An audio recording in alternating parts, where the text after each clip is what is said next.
So is motherhood worth it? Is it just another form of a prison? Is it just something that women are forced to do because of societal expectations or heavy-handed religious leaders' ideas of what they should do with their life? Well, I don't think so, and I want to share my feelings and thoughts on motherhood with you. I have been thinking for quite a few weeks that I want to do an episode on motherhood.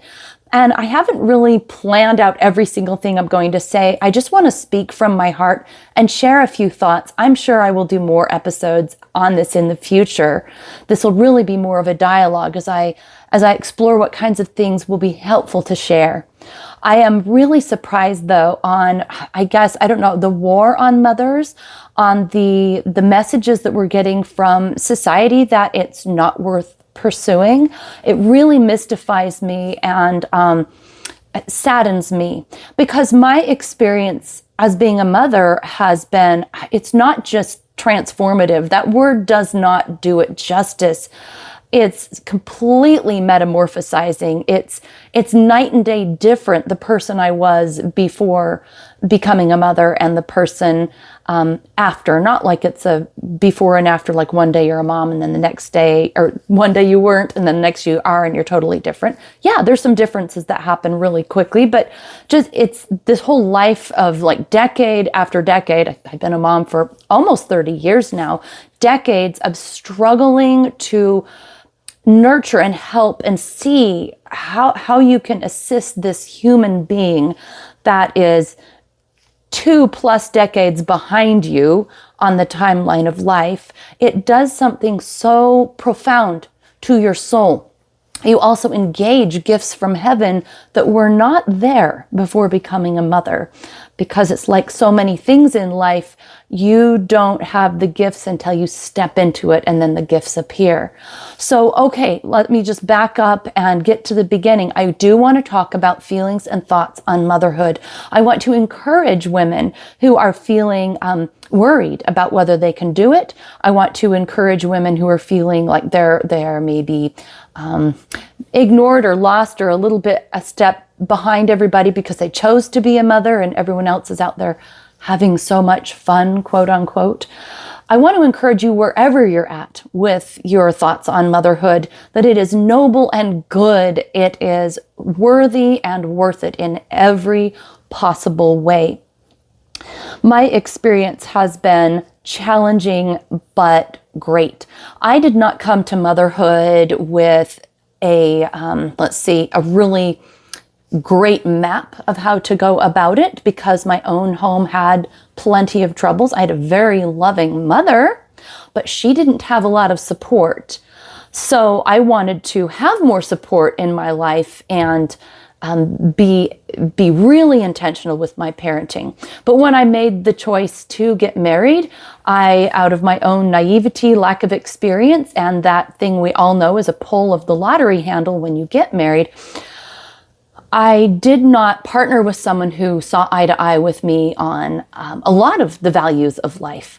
So when I started motherhood, I started off with a lot of knowledge from going to church, from watching my mother nurture and love, and then some things that were kind of strikes against me, which is I didn't actually see what a supported woman looked like. I saw a woman who was very, very unsupported, my mother growing up. And then when I chose my marital partner, I did not choose someone that would be able to give me that support. So you might say, well, gosh, you're not set up well to be a mother. This sounds like a train wreck, maybe ready to happen. And I would have to say that who really can say they're perfectly set up to be a mother, though? Because if it's not one element that you're missing, it's another. If you have had perfect parents and plenty of money and great support, then your I would say, missing element is a sense of, hey, you can do really hard things without very many resources. You might not have that feeling. You might feel like, oh, I have to have all the money and all the support because that's the only way I've seen it done. In some ways, my experience was really great because I didn't have an entitled attitude around all the amount of money and support that a woman should get. I'm not, by the way, recommending that people get into marriages where they aren't supported and be in really disadvantaged economic circumstances. I don't recommend that. Please be wise from the beginning. Do the best you can. But I'm just saying, it really, no matter how you slice your beginnings of life, when you step into motherhood, there's going to be some strengths and some weaknesses. For me, some of the strengths was that I actually did have a can-do attitude. I can do anything on my own if I need to, because the way I saw, my mom have to go about things, and the way the marital partner I chose, I just kind of knew that I had to be really tough in some ways. And so that was a strength for me. Whereas again, if someone had like every single thing going perfectly and then they get married, they might be super demanding on life, have to have all the money, all the support, all the resources, and life just doesn't quite hand you everything like that. So whether you had more or less in the past, great. You can trust that motherhood is going to teach you something, and you've got a journey there. So when I started motherhood, I definitely had my weak spots, but one thing that I did have was just a powerful desire to be there for my children. And I can tell you that, some people might say, oh, well, were you brainwashed at church? Were you told you could never work? No, I actually don't recall ever feeling worried or guilty or afraid in any way that if I wasn't a stay-at-home mom, I wasn't good enough. Certainly, our church leaders oftentimes would say things like, moms, it's really good for you to be at home, and we definitely encourage you to prioritize that, which I think is great. Why would that be a bad thing?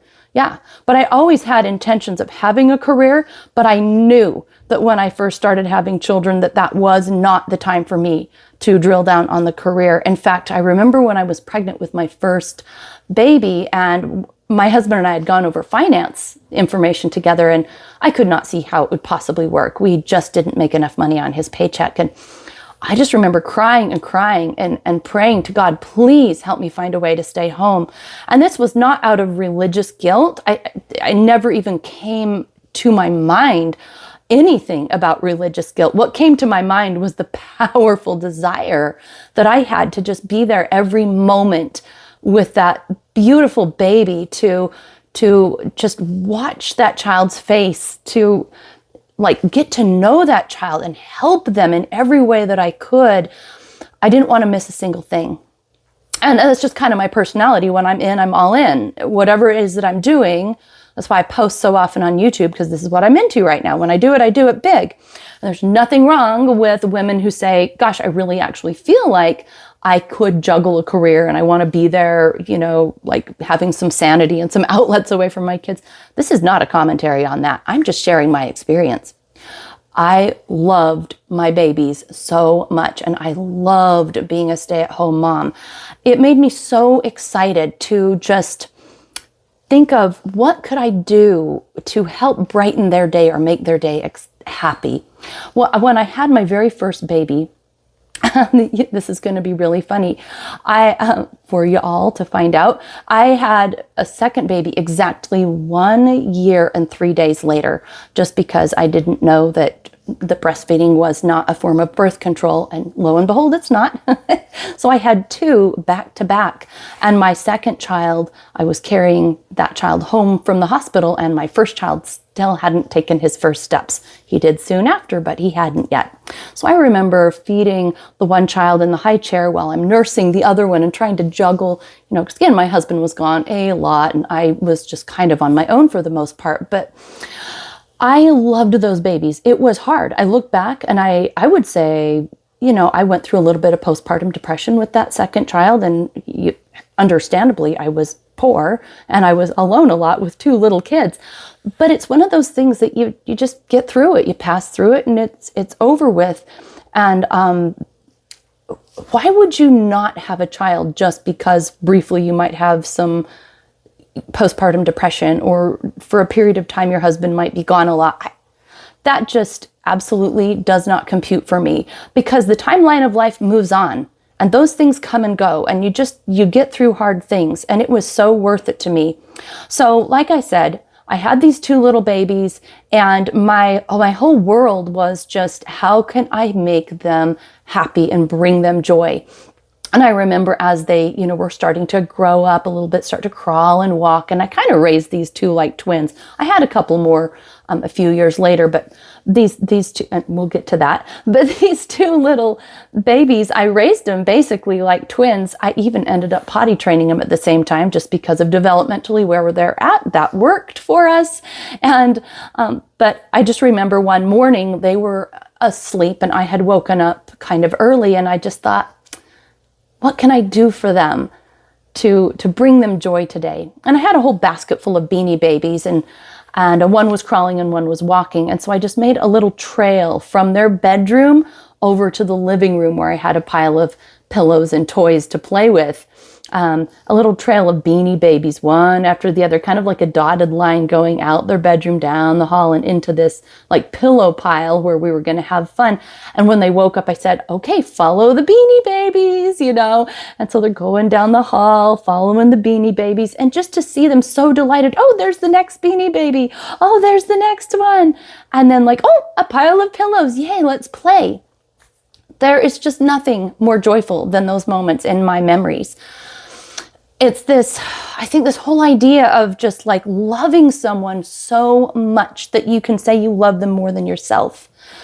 When you see a baby that's your child, you can see almost inside their soul. It's not creepy like you're a witch or anything, but like you see their eyes. They look up at you, and it's like you can just sense their goodness. You can sense their beauty and their strength. I remember when my first baby was just maybe 3 or 4 days old, and I was sitting there in the living room holding him, rocking him, and he was a very quiet child. When he was born, he didn't cry. He didn't cry much at all. He just had this sense of just like peaceful, tender, sweet child. And I was just sitting there holding him when he was 3 or 4 days old and just looking at him, and the strongest feeling of love came over me, and I just cried and cried. And I thought, this soul is so beautiful. This human being is so valuable, so precious. The intensity of that is hard to convey. And I know that, people who don't have kids probably get really tired of hearing people talk who have had kids about how amazing they are and how wonderful they are. But this child now is 28 years old. And if I pause and just kind of put my hand over my heart and remember, I still see that same beautiful, incredible person inside this adult. And one of the things that has done for me is, as I have, among gazillions of things that being a parent does for you, but it has grown in me this intense ability to love and see people. I have always loved people. I've always been I'm an introvert, but I'm a definite huge lover of people. So I can't handle huge crowds at one time necessarily. I like one-on-one, but I love people so much.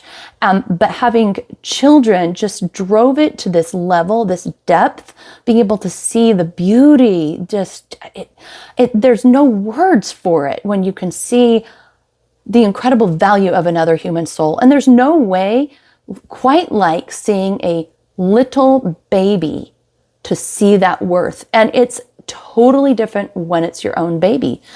And again, maybe some people get tired of hearing this that haven't had children, but if you do, so be it. I'm sorry. But when it's your own baby, it's almost like a drug. It's almost like an otherworldly experience. You cannot possibly fathom how much a parent loves a child until you are a parent yourself.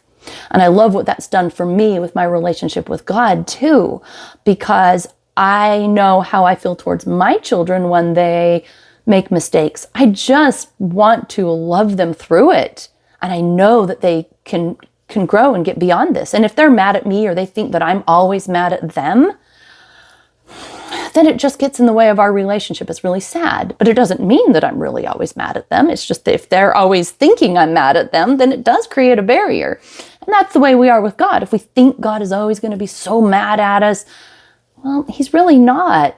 And he is a loving parent that sees our value, that just adores us and and feels so much great worth about who we are. So I love how being a parent has helped me to see other people, because there's been times where when I am dealing with somebody difficult, I just picture them as this little child learning to walk, learning to read, and I'm filled with so much love. Watching my children learn to walk or learn to read, all the little first things, is so precious. It helps you learn so much about just the human growth journey. How when in the scriptures you're told to be like a little child, this is what we're talking about, this vulnerable willingness to fall and make mistakes and not blame and not give up, but to have courage and good cheer. Children almost always wake up happy. Now, of course, there's sometimes they're grumpy, and some kids are more difficult than others. But most of the time, your children are happy and they're excited over the smallest things. Like one of my sons, I think he was 4 years old. He loved goldfish, and he loved cold cereal. So I think it was his idea to make goldfish cold cereal. So we poured goldfish in the bowl and some milk, and he ate goldfish cold cereal, and we just thought it was a riot. Like such small things like that. There's so much play and joy with children. They love trying new things, examining new things. One thing I loved when my children were little, and really as they got older, the same thing, but it looked differently. But when they were really small, if they got really interested in some small thing, I loved to just sit there and examine it with them. Say that, a blade of grass, they're really curious about the texture. Then we just sit and talk about the grass and look at the grass. Or say they're really fascinated with a prism or with a certain texture of fabric. Let's look at this. Let's feel. What is this like? Isn't that wonderful? Here, let's touch that, Or when they got to that certain age where they just love to put things into containers, I would take jars or like cottage cheese containers, put a little hole in the top and get, large fake coins or beans or whatever. And they would just put the coins or the beans into the container over and over. And it's like, this is joy for them. This is joy just to move the object and put it into the container and hear it clatter into the bottom of that jar or that container. That was joyful. And how much you learn from children about the simple things are the big things. That just interacting with this beautiful physical world that God has given us it's joyful. And, we have to relearn it as adults to be mindful, to enjoy just the rhythm of walking or the sound of the air or whatever the basic thing is. We have to get back to that. But children just pull you back to it if you're willing. And now there's always 1,000 things going on. When I was a mom, I did, by the way, I didn't tell you this, but I did end up staying home as a stay-at-home mom. I talked to my husband, and of course, I really, really wanted to stay home, and we just decided we would figure it out. And we did, and it worked out. We were extremely poor, and that was very stressful financially for many years until I did start working. But I loved being home with my children.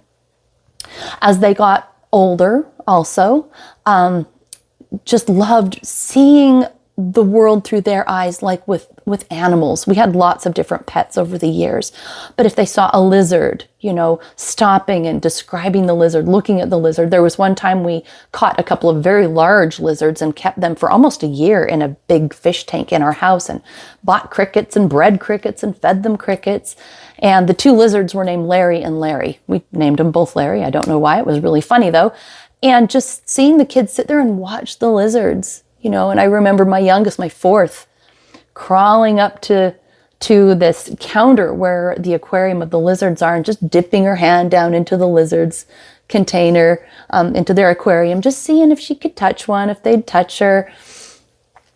Her fascination with those lizards. This is what a lot of the beauty that we have in this incredible world. God has given us so much richness, and we get distracted with 1,000 things that happen when we're adults, comparison and money and all this. And children teach you the joy One time we were on a walk, me and my 4 children, and we saw some turtles walking down the road, 2 turtles walking down the road. We had no idea why 2 turtles were walking down the road. I just lived in a regular suburban area with, neighborhood houses. I had no idea why, but we had another aquarium that we had just gotten rid of some fish, and these were water turtles. And I said, well, gosh, we could take these turtles and take care of them until we find out what the deal is. And we had so much fun with those turtles. And because I was at home, I had time that I could go to the pet store and get some basic supplies. And we put the turtles in the tank and took care of them. And just to see the kids sitting there watching and commenting on the markings, the side of the turtles, what the turtles were doing, what should we name them? Now, eventually a neighbor, this was before like neighborhood chat groups where neighbors would say, hey, have you seen my turtles? But eventually I found out that there was a neighbor missing some from their pond. And I'm like, oh, okay, well, we have them. We can return them now. But we had so much fun with those little turtles. So, okay, what are some of the wonderful gifts that I have gotten from being a mother? Being able to see people through the eyes of love, more love. Being able to see the world through the innocence of a child. Being able to disconnect from all that comparison and judgment and busyness of adult life. I feel very grateful that I did not have social media when my kids were little. It wasn't really a thing until they became teenagers, and then I was very limited and so forth. I don't really have any advice on how to handle that as a young mom, but I'll tell you what, I could immerse myself in the world of my children because I wasn't always distracted. I didn't have to deal with the phone. I just didn't. It wasn't there. And so I was able to fully immerse myself in what they were interested in. Like one of my sons was really, really excited about a zip line when he was, I think, 10 or 11. He wanted one so bad.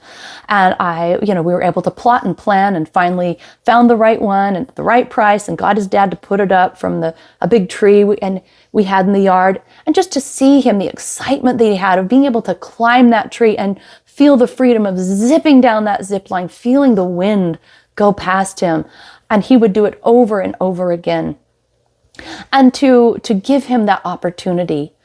Now he is an adult with a very busy career that's stressful, and nobody watches over him. He's just lives with a bunch of roommates. He doesn't, isn't necessarily dating anybody or whatever. He goes to work and goes home, and he has a couple of hobbies, but nobody's providing joy for him. And that's fine. This is adulthood. Like when you're adult, you have to go figure things out.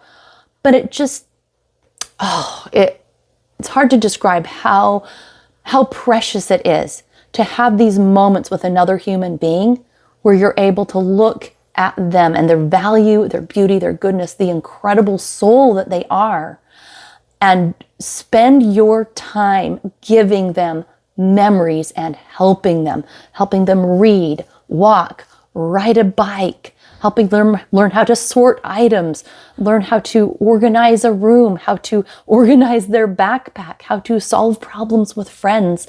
It is such a joy. Now, I know that I've made this sound kind of utopic. Oh, it's just so joyful. Well, it is very stressful as well. If you only had one child, it would be stressful for reasons. If you had 10 children, it would be stressful for reasons. There are different reasons. I had 4 and I felt very overwhelmed a lot of the time. We struggled, like I say, a lot financially. There were many, many years that a good portion of my prayers were always around money. And that was hard. It was very hard not being able to buy some of the things that my kids would have wanted. And if I had, I guess, a magic wand and went back in time, somehow I probably would have gotten myself some more education sooner. But I don't know. I think it turned out the way it was supposed to, because if I look at, are my children worse off because they didn't have more things? I don't know. I'm actually really proud of them because none of them are entitled. Every single one of them is incredibly resourceful. We had to be resourceful. We can't always buy this, so we'll make that. We can't go here, so we'll do this instead. We learned to be very creative and make our own fun in a lot of ways. Definitely, if we went out for fast food, it's like you can all get a hamburger, but we are not getting sodas because that jacks the price up, right? That's the kind of life that we lived. But as hard as it was to say no a lot, like I say, I'm really proud of my kids because none of them are big spenders. For the most part, they're all really good savers. So it goes back to that whole idea that, is it really better to have everything perfect when you're a mom? Maybe not. Because the imperfection that you have to live with as you're helping them helps them to become stronger people. So I think you have to give yourself a little bit of grace and realize that whatever you've got to give, do your best, but it's going to be okay. Everyone has to learn. Kids do have to go through hard things. So if you don't have everything perfect, it's going to be okay. Just do your very best. Now, I want to answer a few questions that maybe might be specifically helpful for some who are wondering about motherhood, if it's for them, or maybe, just have some of these questions. So a couple of things that I've thought maybe would be good to talk about would be, is being a mother just about sacrificing everything for your children, and how do you maintain your own identity? Well, for sure, you do need to maintain your own identity. It's not just about sacrificing everything for your children, but I think it's kind of one of those, what's called a seasonal imbalance. So you're not going to be consumed with children your whole life if you're doing things right. When they grow up, you do need to let go. You still have some involvement, but not over invest in your adult children, because then you're going to drive them crazy. So don't worry, when they grow up, you really do need to go do your own thing. That is very wise. But it's about different stages. When you have a little infant, yeah, you probably do need to sacrifice most everything for them, because they're just trying to survive and they really need your reassurance that everything's okay. But I didn't really do the best at this when I was a young mom. I hadn't been trained as a therapist yet. I didn't know the edge of where sanity was for me. So I pushed too hard in a lot of ways to give a little too much. And I did suffer mentally at times because of that. But I think it was more my own perfectionism, because I wanted to do everything that my mom wasn't able to do for me, or provide, a much better experience than maybe some of the things I experienced when I was a kid. And really, I don't know that all things being equal, I don't know that it was hugely different. I think it was better in a lot of ways, because we all are hopefully doing just a little better than the generation before, hopefully. But I still had my own flaws. And one of those was I was pretty perfectionistic and overworked myself, and I would lose my identity. I did that for a few years, and I paid the price, meaning I cried a lot at times. But am I worse off for it? No, I gained really valuable experience, and I learned the edges of what not to do. I learned how giving too much really does bite you in the end. So I'm better now at negotiating how much to give. But you can't have experience without having experience, So I don't think that's a shame story that oh, wow, you just gave too much. You were way too over-invested in your kids. It's like, yeah, I did give a lot. And to some degree, looking back, if I were to do it all over again, I would have a lighter touch.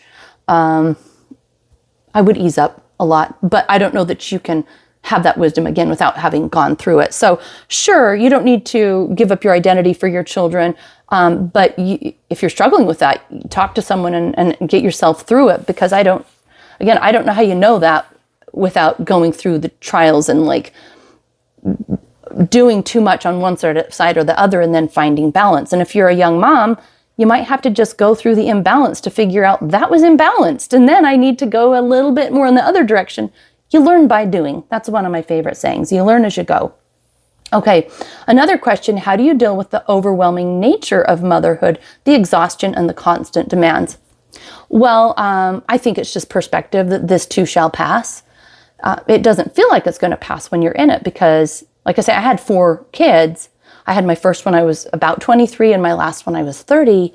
And so there was a good 7 year plus a couple more years after that period where it was just baby after baby.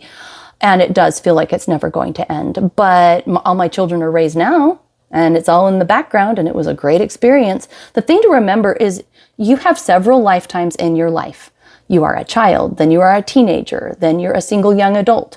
Then, at some point, if you choose parenthood, which I would love for you to do because it's awesome, you go through that period. Then you go through the period where you have teenagers. Then you go through the period where they leave the house. Then you go through grandparenthood, and then the old person, and then like in the nursing home or whatever. So don't get so hung up on like, oh my gosh, this stage is going to be so hard. Like, yeah, and every stage of life is hard. But are you going to skip over a stage because it's hard? Are you going to not learn to read because learning to read was hard? Well, of course you're going to learn to read. It's going to serve you the rest of your life, right? Having children will serve you the rest of your life in that you learn, you build these relationships, you grow these beautiful people, your character improves, you have like this heritage to look forward to of like the relationship with these humans. By the way, not all children are a joy as adults. Some of them don't really want that relationship.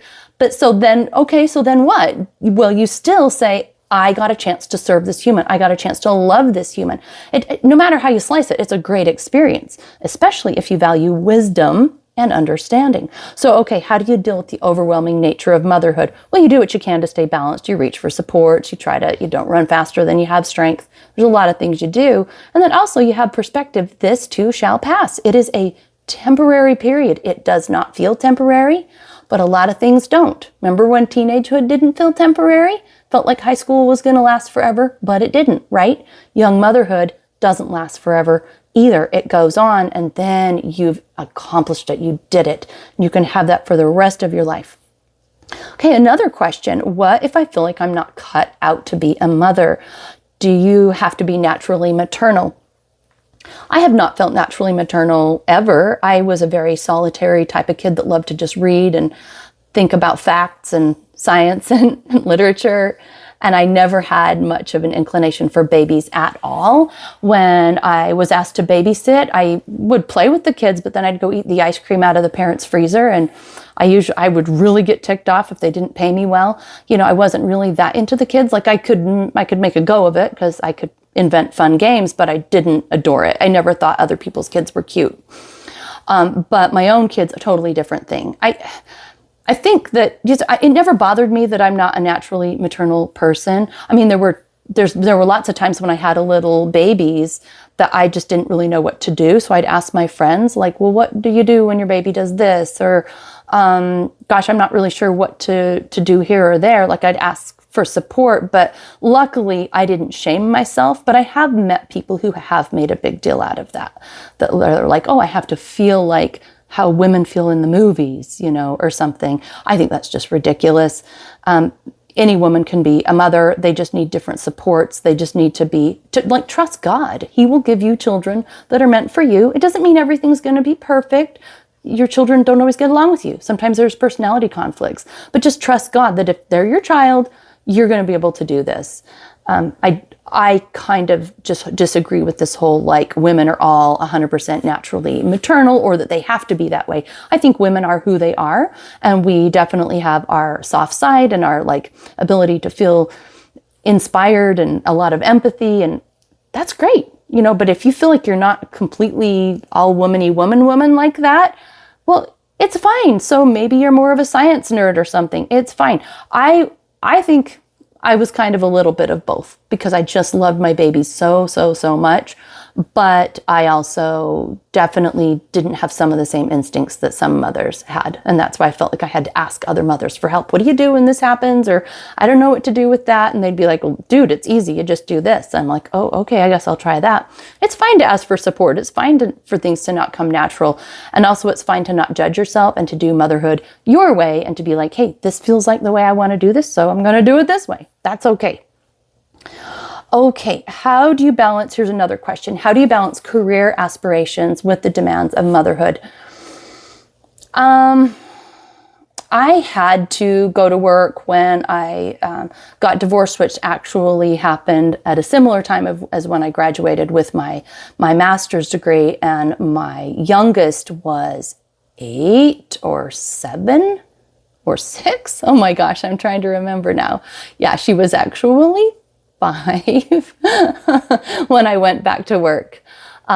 Nope, actually 4. Okay, I'm just thinking of different stages. Anyway, I did go back to work at various times when my last was like 1 and 2, but then I started into my real career when she was 4 or 5 years old, and it was very, very hard for me. Before that, when I didn't have a career, we were just broke all the time, and that was heartbreaking. And then but I was able to be there. Then when I did, the second half of parenting was me juggling a career and kids. And I don't really have perfect answers other than you just figure it out as you go. You don't have a lot of choice. Monday morning comes. You have to figure out, what am I going to do to get myself to work on time and to make sure there's food on the table and so forth. So I think the way you get through that is you're just realistic. You're realistic. You look at, how much time do I have to cook? What resources do I have? I had my kids start doing their laundry and doing basic cooking when I had to go back to work. What can I delegate? Basically, what can I have the kids do more of? What can, hopefully if you're married, what can your husband do more of? I, at the time, wasn't. And then just give yourself a lot of grace, because when I went back to work, eventually it was full time. And then I was divorced at that time, and 2 of my kids went to live with their dad because I just couldn't do it all. It was way too much. And that's a huge, huge heartbreak for me that I had to make that choice. But it was only because I loved them that it was a heartbreak. It's only because I was invested in them that it was a challenge for me. But I got through it. And I don't think that you can put qualification or qualifications, would that be the word, on like your future motherhood. I'll only do it if all these things are going to go great. I didn't think any of that was going to happen to me, but it did.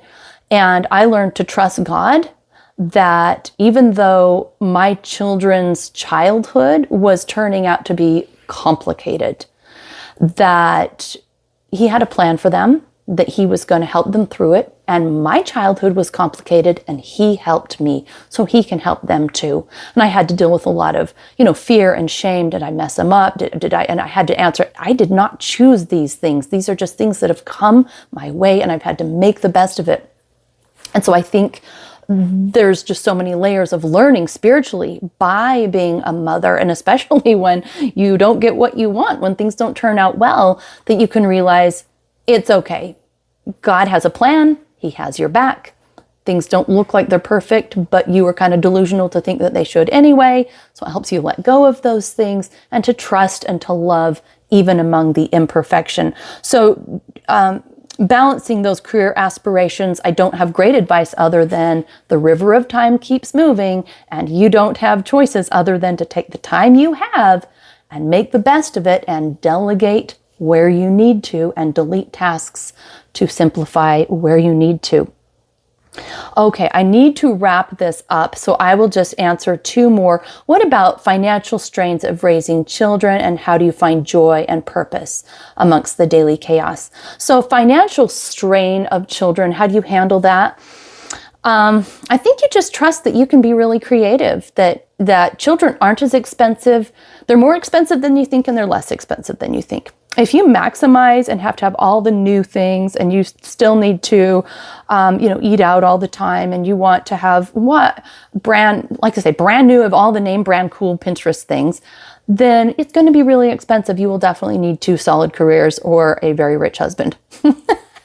But if you're willing to shop at thrift stores, maybe sew a little bit, cook your own food, maybe trade off and do, trade babysitting, you can do it quite inexpensively. It's just how inventive you're willing to be. And to me, my value system was I would rather be at home and be poor than leave my babies with my career. Again, eventually I had a career and I had to leave them, but they weren't babies. It still broke my heart. It was still hard, but I had to be that way, and it was fine.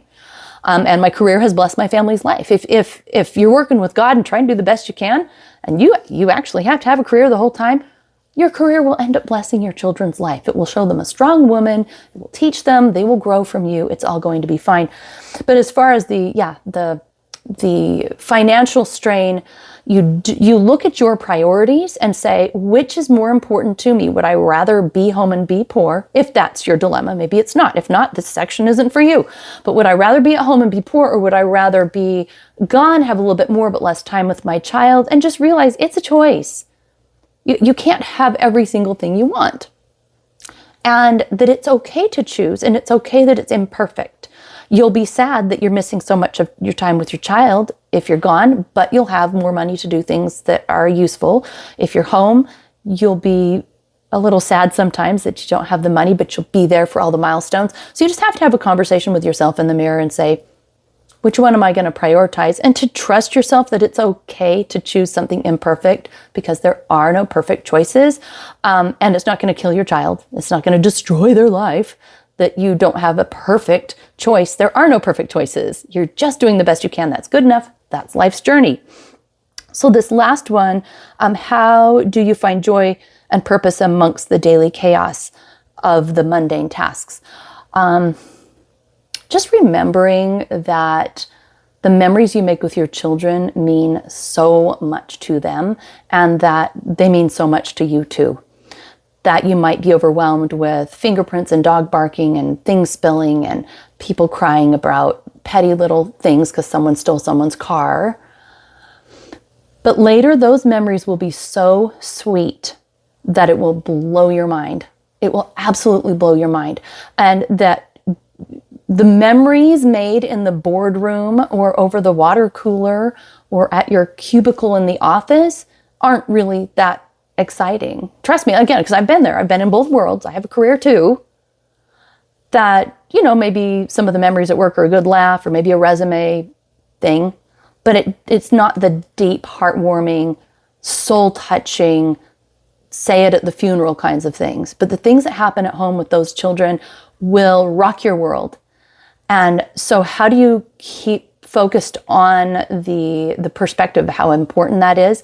Well, for me, it was really important to have spiritual practices like daily prayer with my children and myself, scripture study with my children and with myself, to come back to the whole point is we are trying to learn to be good people, to love each other right, to honor Christ, to come back to some of those fundamentals because they keep you anchored in the meaning of life, in the big picture of what you're trying to do, and ultimately make you feel like at the end of the day, I've done something really good. I know my favorite part of the day was after I would tuck the kids in bed and I had been able to say prayers with them, read scriptures with them at night, and generally we would read books together as well because I could see their minds light up as they engage with stories, and then that we could have this nurturing moment around, scriptures and prayer and hear about their day. It made me feel like I was really doing some good. It feels great to nurture and help children along. It is the most significant thing I think that you could be doing. In fact, all careers ultimately only end in supporting the family, because think of all the products, the food, the transportation, all the things that happen. What is it for? So that we can have a comfortable home. And why? So that we can take care of the people in it. And why? So we can have good relationships and be joyful. So everything that we really are doing in life is all about taking care of our family and having good relationships in the end anyway. All right, I hope you've enjoyed my thoughts on motherhood. Please put in the comments below any thoughts that you would add to the conversation, and I'll see you next time.